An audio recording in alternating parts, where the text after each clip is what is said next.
Well, first of all, I want to thank you for your patience with me. I guess old dogs can learn new tricks and old dogs can learn new traits. As I was trying to work through, you know the term, technical difficulties beyond my control.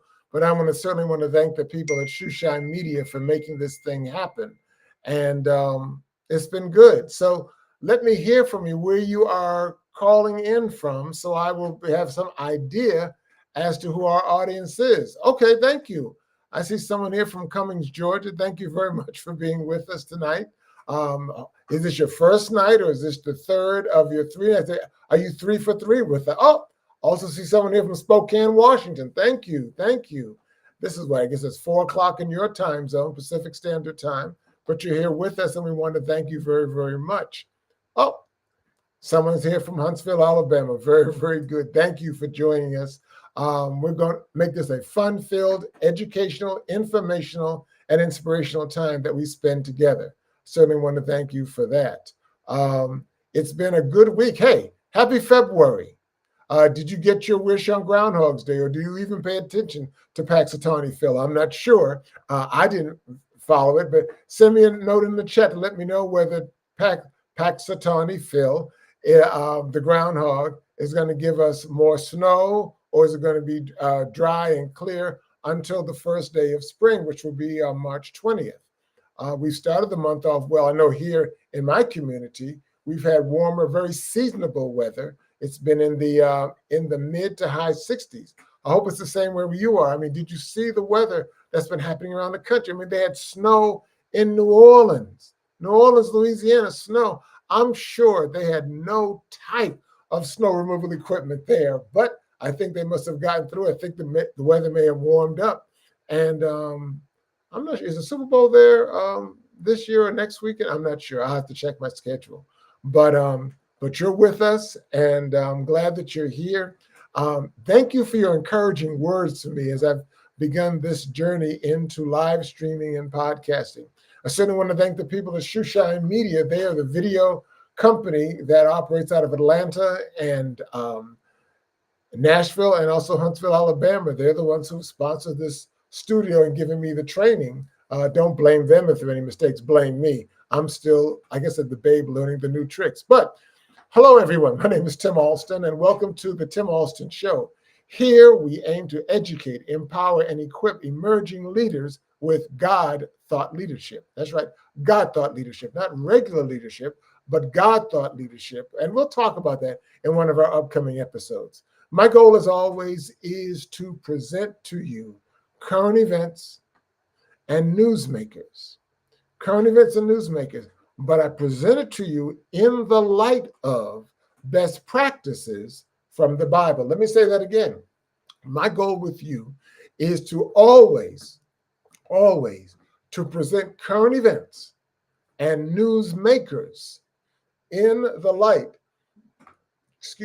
of biblical best practices. Now, today is Monday, February 5th, 2025, and I've got a question for you. My question is prayer a part of your national breakfast and your national lunch and your national dinner? Let me say that again. Is prayer a part of your national breakfast and your national lunch and your national, or maybe I should say your national and natural breakfast, lunch, and dinner?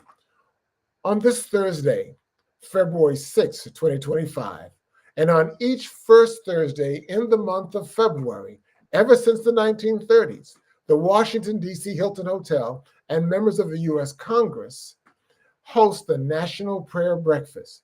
It brings together top business, social, and political leaders to pray. I mean, with there being so much upheaval in our country right now, so much political upheaval, so much social upheaval, and all of those social and political affect our economic and business. And therefore, there is business upheaval going on now, and we're facing it every day in our country.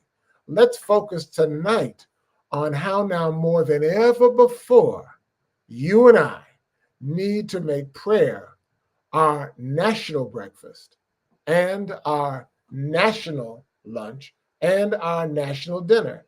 Now, my question I want to pose to you is, how important is prayer? How important is prayer? And what comes to my mind most of all is the quote from the famous Protestant reformer Martin Luther.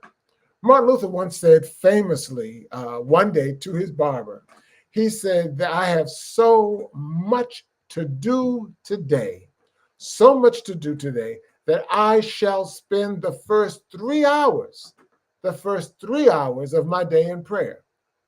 In many minds, our nation is currently plummeting to its lowest point ever. That rings personally and true to me. In 1999, for example, I was at my lowest point spiritually, emotionally, and financially.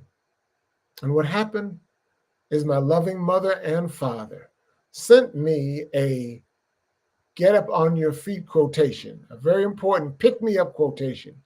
And the message was so powerful that I decided not only to read it, but reread it, and then memorize it and commit it to memory. Hint, hint. And the quotation went like this: prayer is the answer to every problem in life. It puts us in tune with divine wisdom, which knows how to adjust everything perfectly. So often we do not pray in certain situations because, from our standpoint, the outlook is hopeless. But nothing is impossible with God. Nothing is impossible with God. Nothing is so entangled that it cannot be remedied. No relationship is too strained for God to bring about reconciliation and understanding. No one is so entangled, nothing is so entangled that it cannot be remedied. No one is so weak that he cannot be made strong. No one is so ill that it cannot be healed. No mind is so dull that it cannot be made brilliant. Whatever you need, if you ask and trust God, he will supply it. And if anything is causing you worry or anxiety, let us stop rehearsing the difficulty. Stop rehearsing the difficulty and turn to God for healing, for love, and for power. Wow, that was a mind blower. I now share that message with you because it remains so powerful, so personal, and so portable to me. Read it. I'd like for you to read it, recite it, and then, yes, even commit it to memory. If you want a copy of it, simply write me. I have my email address is in my message. You can simply send it to info@timalston.com. Info@timalston.com, and let me know where you are writing from, and you want me to send that quote to you. It is so powerful. I don't start or end my day in some form or fashion by reciting that quotation. So my question to you is prayer on your menu today for breakfast, for lunch, and for dinner? Now, let's talk a little bit about prayer's secret sauce. We like secret sauce, okay? And then let me conclude by giving you a powerful example of the results of fervent and consistent prayer. Now, some of you may rightfully be asking the question, Tim, this sounds good. I would like to learn to pray. I would like to pray. But how and when and where do I get started? It's a very, very legitimate question. But fortunately for you and me, that question was answered by Jesus when talking to his disciples.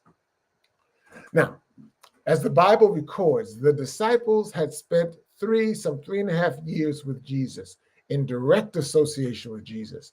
They had gone with him everywhere. And for example, they had seen him healing the sick. They had seen him casting out demons. They had seen him raising people from the dead. They'd even seen him feed multiply thousands of people, thousands of men, women, and children with just a little boy's sack lunch.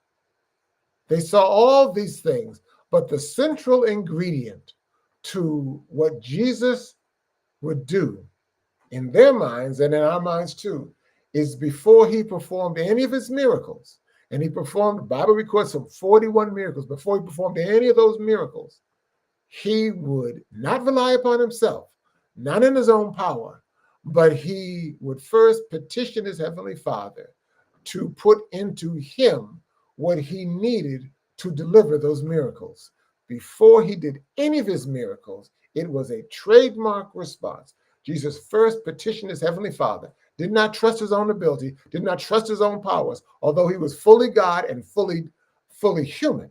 He did not trust it. He took his marching orders directly from his heavenly Father.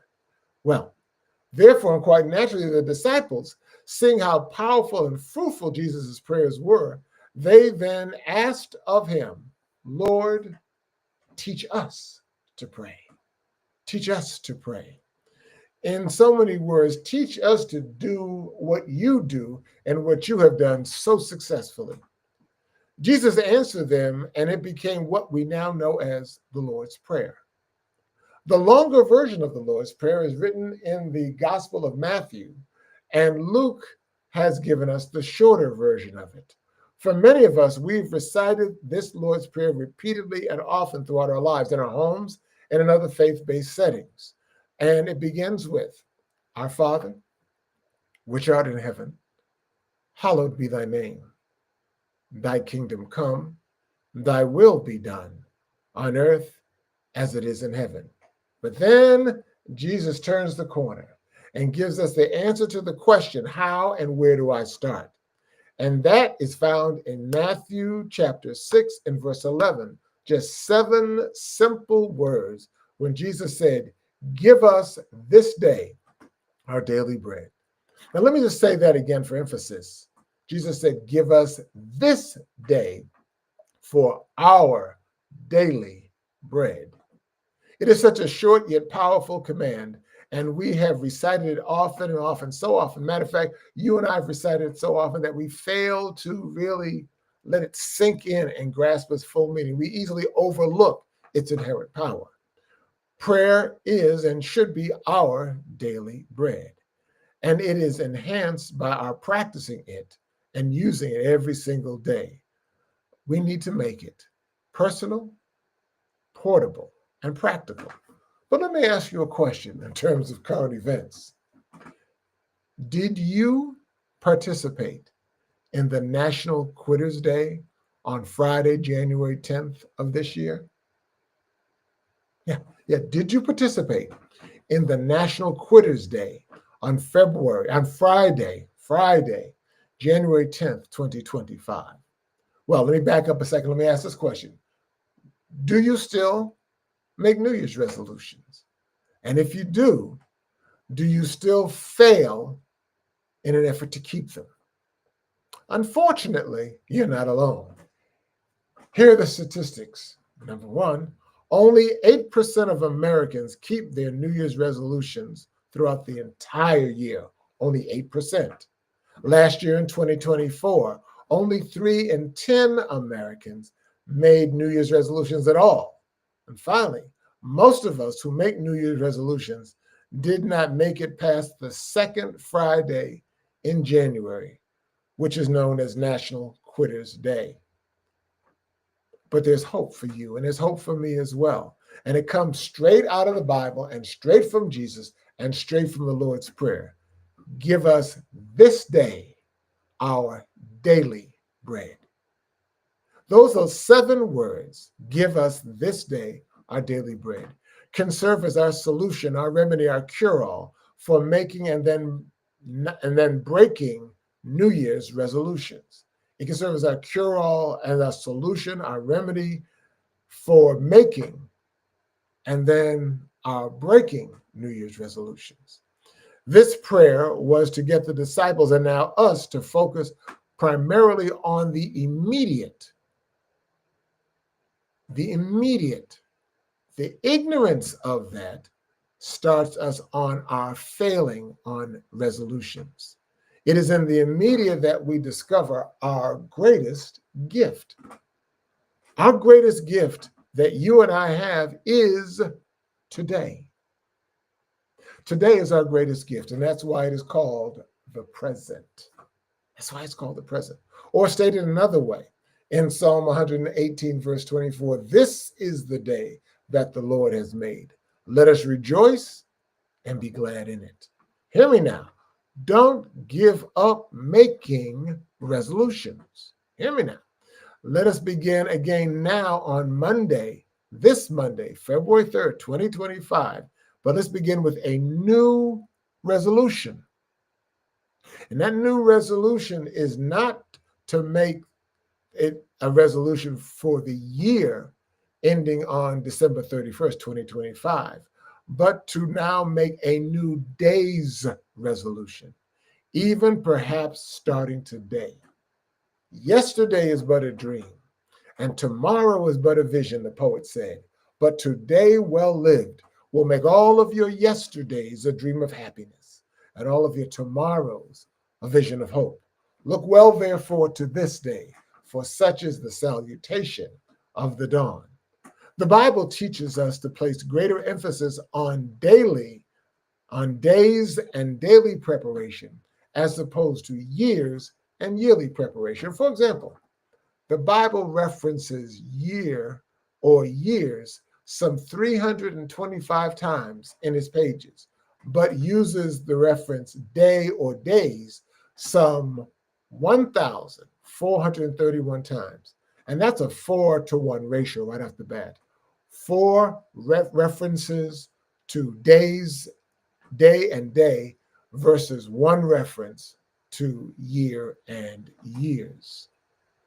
But here's an additional benefit of focusing on day and days and then bundling them together into what I consider to be a 40-day period as opposed to a 365-day period, a 40-day period.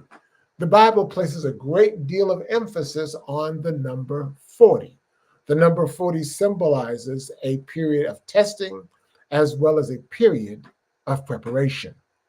For example, Moses is heralded as one of the greatest emancipation leaders, one of the greatest freedom leaders in human history.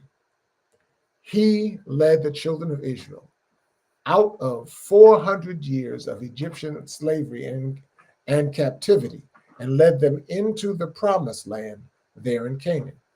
But for God to be able to use Moses for this mighty and greatest task, God took Moses' life and broke it up into segments of 40 years. For example, Moses' first 40 years, his first 40 years was used in him learning the Egyptian culture.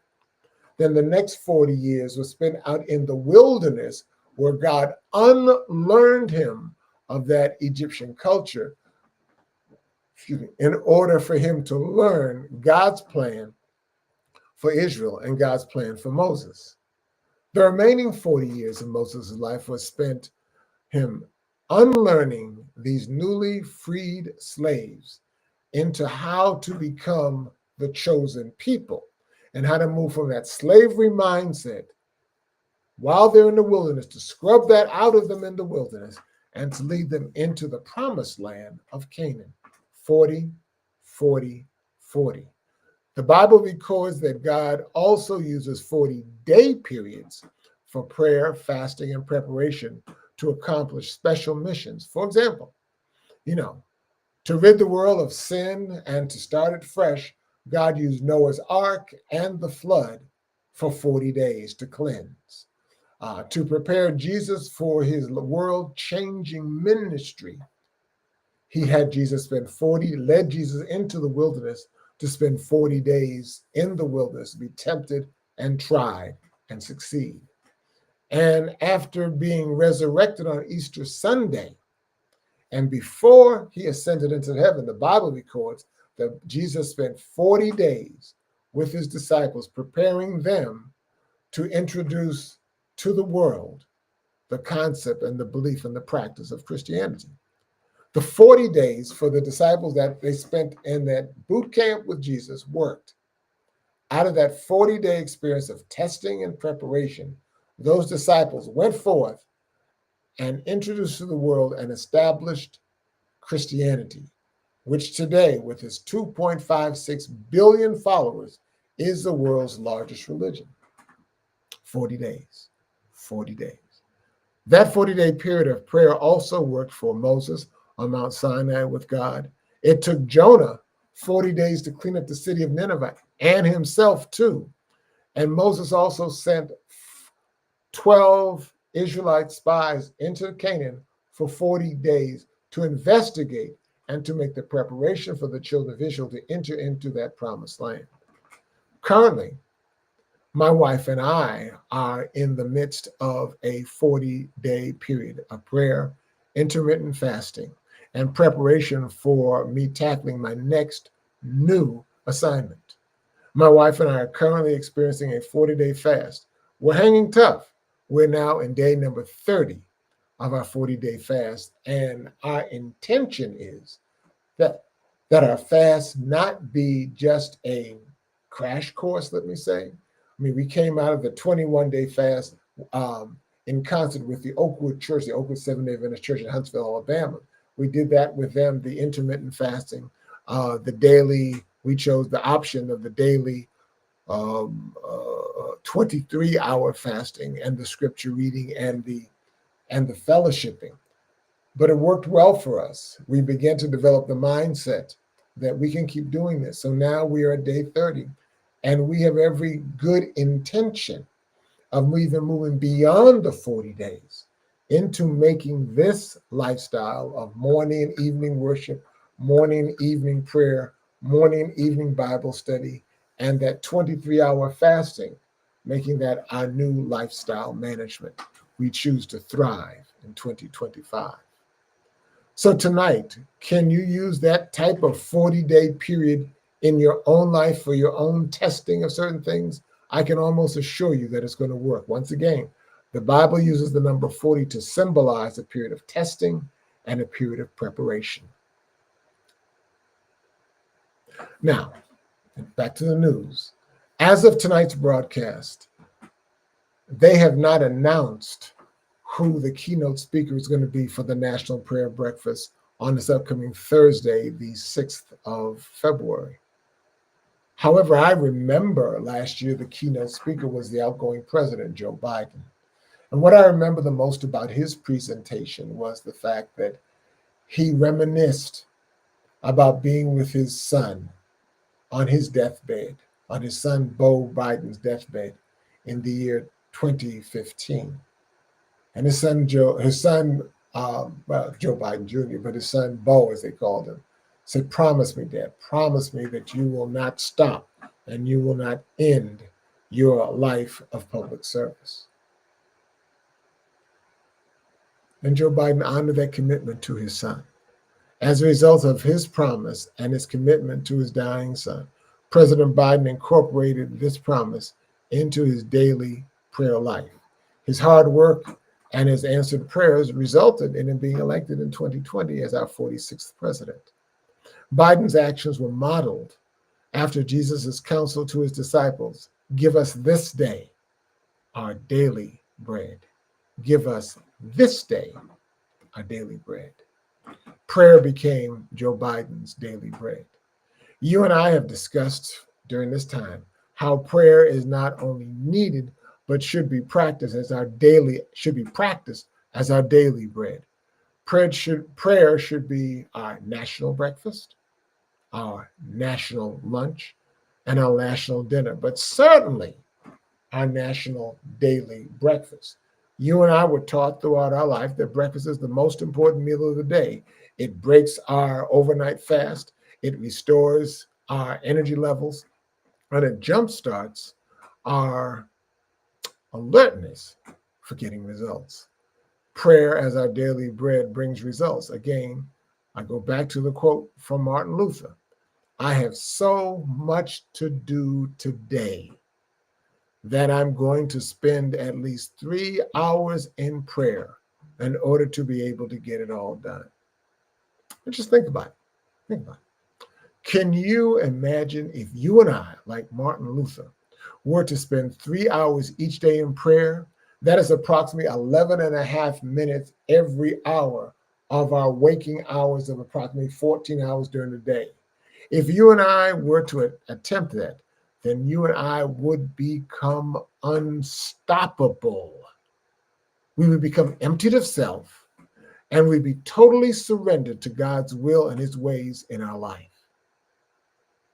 In one of my favorite devotional books, My Utmost for His Highest, the author Oswald Chambers, makes this quote in the devotional thought for the day on June 13th.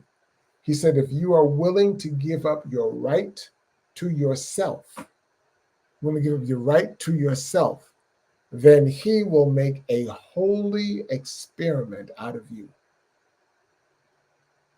And his experiments always succeed. Let me say that again for you.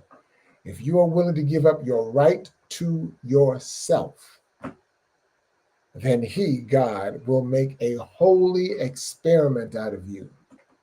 And his experiments always succeed. Hey, as far as I'm concerned, game on. Count me in. And if you and I are serious about getting successful results, then we need to start eating that bread, that daily bread that Martin Luther ate. Finally, I heard a war story a little while ago, recently, that I thought was so powerful that I wanted to share it with you in terms of how prayer gets results. It was a little unusual, but it shows how daily prayer gets results, even in a miraculous way.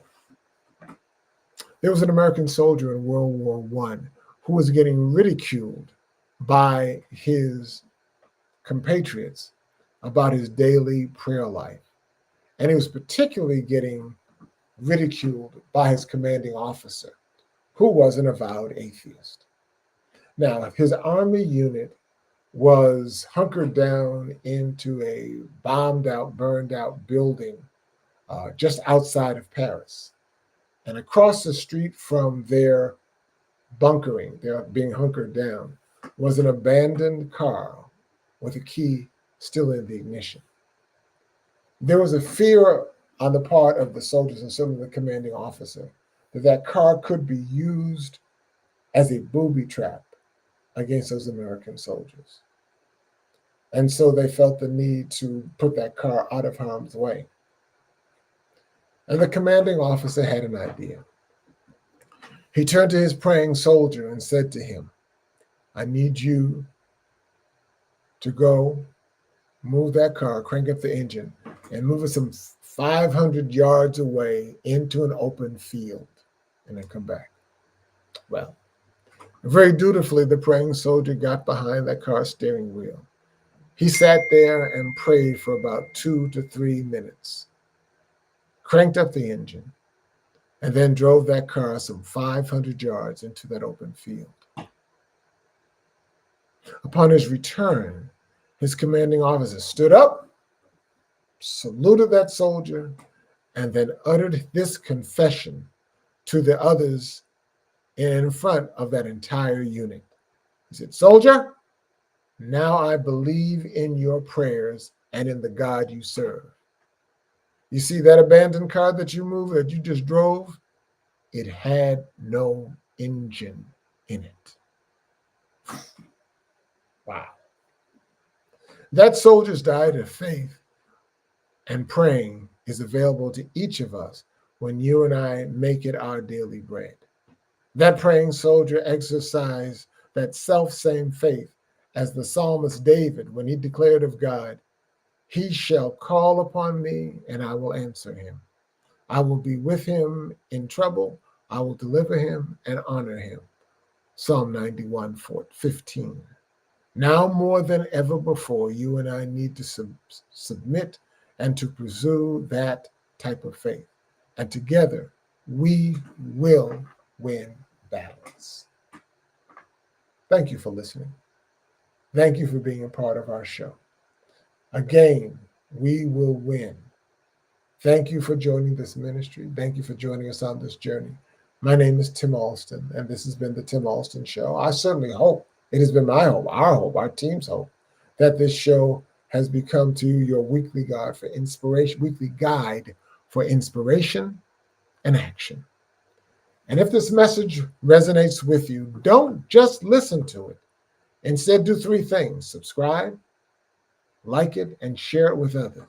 And if you wish to have more information or wish to contact me directly, email me at info@timalston.com. Info@timalston.com. And until next time, remember, if this message is becoming to you, then you should be coming to us. Thank you, and God bless.